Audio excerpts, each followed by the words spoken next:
From It's Not Fair to Fair Play and Fair Life. Joe had 3 favorite words. It's not fair. He said them all the time. After losing a soccer match, Joe crossed his arms. It's not fair. The referee kept calling fouls on us but let them get away with everything. At dinner, his sister got the last slice of pizza. It's not fair. I wanted that. His teacher told him to redo his messy homework. It's not fair. Who cares if my letters are a little crooked? To Joe, fair meant things happening the way he wanted. If they didn't, it's not fair. And today, after his soccer team lost, he said it louder than ever. Joe kicked the dirt and grumbled, "If the referee hadn't been so unfair, we would have won." Just then, something shiny caught his eye.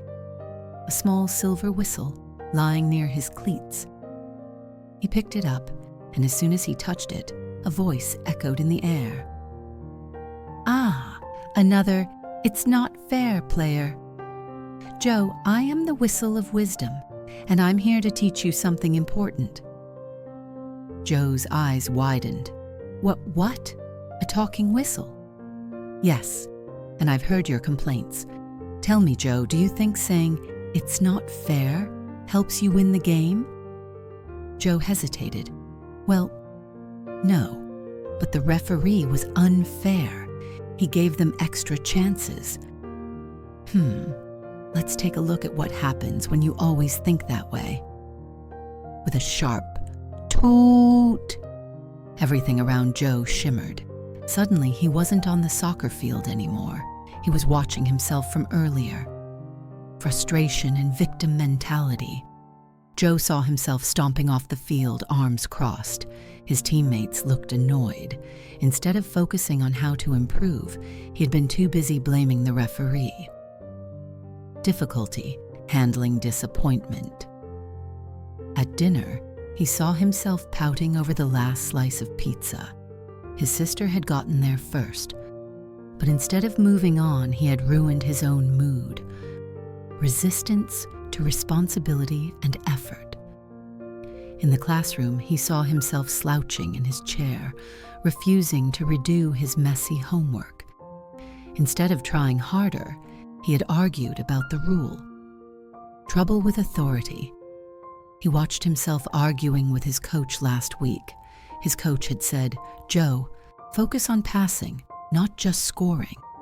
But Joe had muttered, "That's not fair, I should get to shoot." Joe frowned. Wait, so every time I said it's not fair, I just got more upset and didn't actually fix anything? That's right. Complaining made you feel worse, not better. And instead of learning and improving, you got stuck arguing with the referee of life. Joe tilted his head. What referee of life? You see, Joe, life is like a soccer game.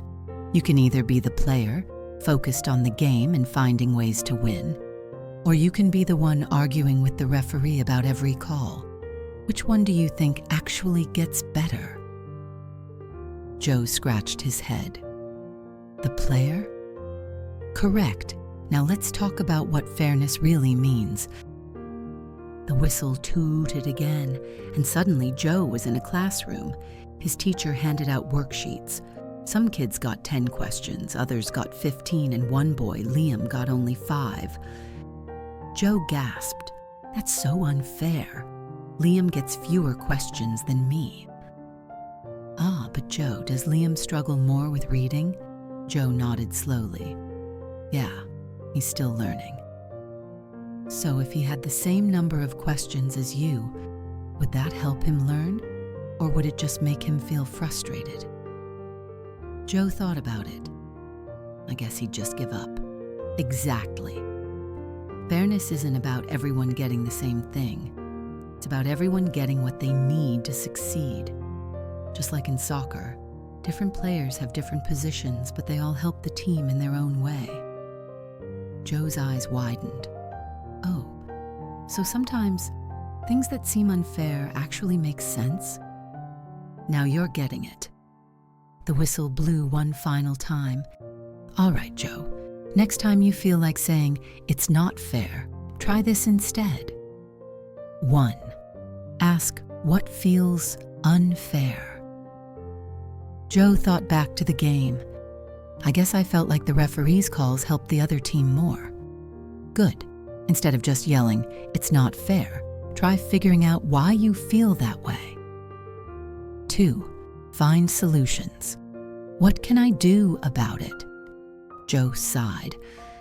"Well, I can't change the referee's calls, but I guess I could focus more on playing better instead of getting distracted."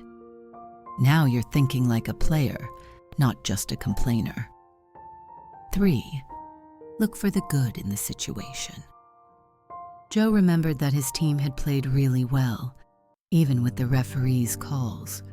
"Even though we lost, we actually passed the ball better today." That's called gratitude. It helps you see the bigger picture instead of just the bad parts. 4. Learn that life isn't always fair, and that's okay. Joe sighed but nodded. "I guess sometimes things don't go my way, but getting upset won't change it." That's right. The best players don't waste time arguing with the referee. They focus on how to win the next play. Joe smiled. He finally understood. The next time Joe lost a game, he took a deep breath. Instead of yelling, "It's not fair," he thought, "What can I do next time?" At home, when his sister got the last cookie, he shrugged. "Oh well, maybe next time I'll get there first." At school, when his teacher asked him to redo his homework, he sighed, but he picked up his pencil instead of arguing. And when life made calls he didn't like, Joe didn't waste time arguing with the referee. He focused on playing the game. The end.